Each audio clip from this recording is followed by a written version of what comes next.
Protests erupted in parts of Lebanon on Thursday evening following the naming of Hassan Diab as the country's next prime minister. Confirmed by more than 50% of Lebanon's 128 parliamentarians, Diab, a former education minister, has the task of forming the next government to tackle the country's mounting economic, political and social problems. Hassan Diab is a vice president at the American University of Beirut. He used to be Minister of Education about 10 years ago. He's someone who is close and affiliated with the Amal movement, headed by the Speaker of the House, Nabih Berri, as well as his allies, Hezbollah and the Free Patriotic Movement. He doesn't have a popular base. He's never been elected to office, and I'm not so sure he knows what to do with an economy falling apart. Lebanon has faced a wave of unprecedented protests by demonstrators who believe the government is to blame for the country's $86 billion public debt. Since mid-October, people have been gathering, marching, camping out, demanding changes to Lebanon's entire political system.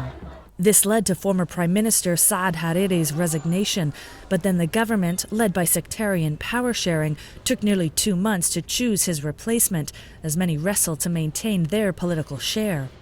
Yet demonstrators who have been camping out in Beirut's Martyrs Square since protests first broke out in October say they want more than fresh faces, they want political and social reforms. The minimum stuff that every country has, that we don't have. Electricity, water, universities for free, free insurance for people, old people just to get what they need, medicines for free. Things. This is the minimum to be called a country. Millions across Lebanon are fed up with daily power outages, a lack of safe drinking water, inadequate infrastructure, and minimal employment opportunities. Many are calling these times the start of a new Lebanon, whose problems date back to even before the devastating 15-year civil war that wreaked havoc on this country. This time, the anger crosses sectarian lines, and some are even saying is bringing the Lebanese people together. As the holidays near, the spirit in this tent is rich, as university graduates from different religious communities have come together to fight for one common goal. You can have new ideas, you can give them ideas. We studied together, we eat together. We are Lebanese first.